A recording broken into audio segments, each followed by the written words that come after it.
Today we'll be reviewing Cal.com. If you've not heard of it, it's a powerful scheduling tool that you can use with your calendar to book meetings externally. A lot of people like this because it's open source and it actually is self-hosted in Europe, and there's a bunch of other things that a lot of people like about it. Today we're going to review it, the features, the pros and cons, and a little bit more in detail. If you're new here, welcome to Toolfinder. You can naturally follow us here on YouTube, subscribe, and you can dive into any other meeting scheduling software linked below, as well as get Cal.com if you fancy it, linked below if you like it. And naturally that link will be linked with any deals that we have on the site. So very simply, Cal.com is an open source calendar scheduling tool, and it wants to be the place that you book meetings with. Now, there are already some softwares like this out there, like Calendly and SavvyCal, which are already popular tools on the market for you to book meetings. But this one wants to do much more, and it goes into a lot of detail. So I want to start with the pricing plan. So Cal.com's pricing is actually fairly simple. You've got a free plan which includes unlimited event types, Google Calendar, Microsoft Outlook, and also comes with video conferencing setup like Zoom and Google Meet, as well as some workflows. It's pretty simple when it comes to the structure, and you'll see that in a moment. But there's also two additional pricings for teams and for organizations. The Teams plan gives you more abilities and powers that you can use with team members, naturally like team workflows, round robin, and also organizational stuff that allows you to use things like white labeling and also things like subdomains as well. So it's pretty good when you're getting started. Although in the Teams plan, you do get some branding removed, but it's not as extensive inside of organizations. If you're a company, you can build using Cal.com. So Cal.com has had a lot of success on Product Hunt, and a lot of people like it because it's not just an application, but an infrastructure that you can use as a platform, and you can use as not just an individual, but as teams and organizations as well if you want to white label how you go about scheduling your calendar events.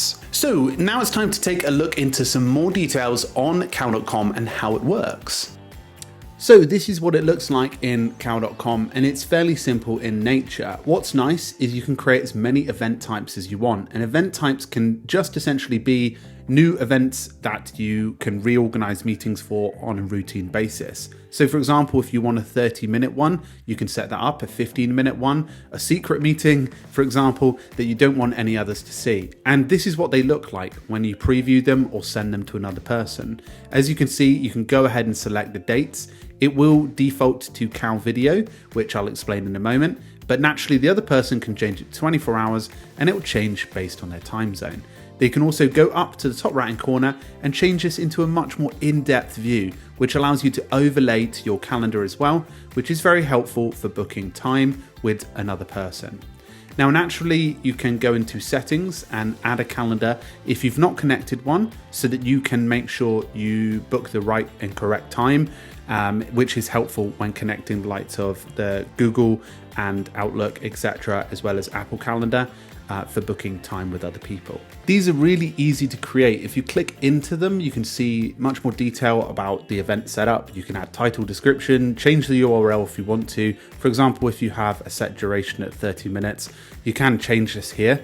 For example, you can change to 31 minutes if you're being detailed, but the URL won't change. So you can have multiple URLs for 35 minutes, whatever is suitable for you. You can also change the location of your conferencing. For example, if you did want to meet in person, you could set a routine address, or you could set a phone number, or link to an existing platform that you can add as part of the App Store inside of Cal.com. This is really helpful because it will set things up automatically with you and won't go through the faff of creating a conferencing link.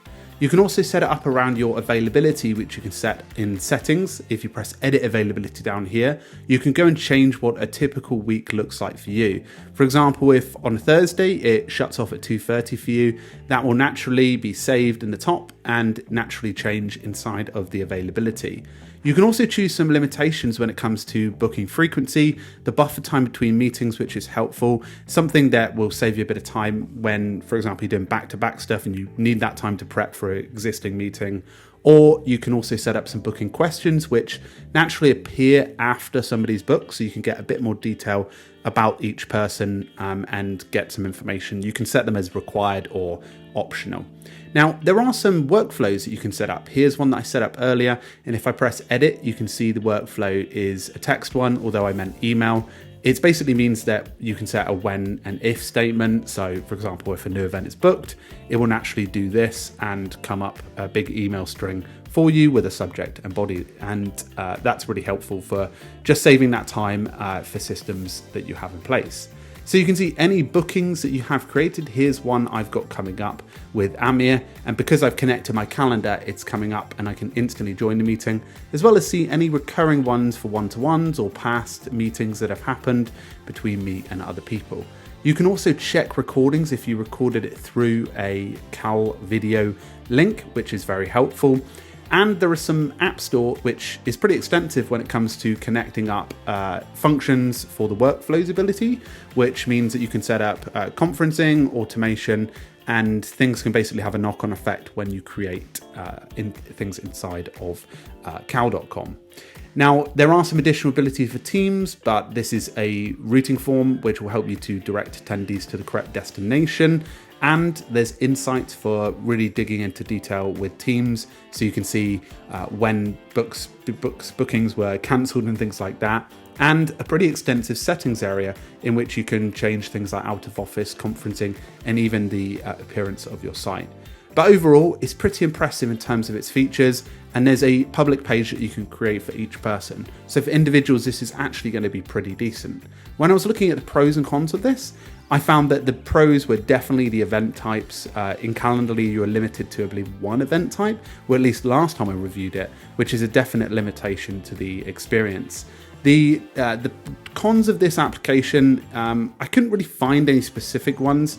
I don't actually use calendar booking software, but if I had to have one, it would probably be that sometimes it can be quite confusing with the ability to go out into each different thing. So for example, when I click in on a booking, say I've got the availability inside of here, I have to always click out to change a bit of detail here, and it opens it up into another tab, which is a really pernickety detail, but something that I would probably it's probably just a pain point, but nothing too bad.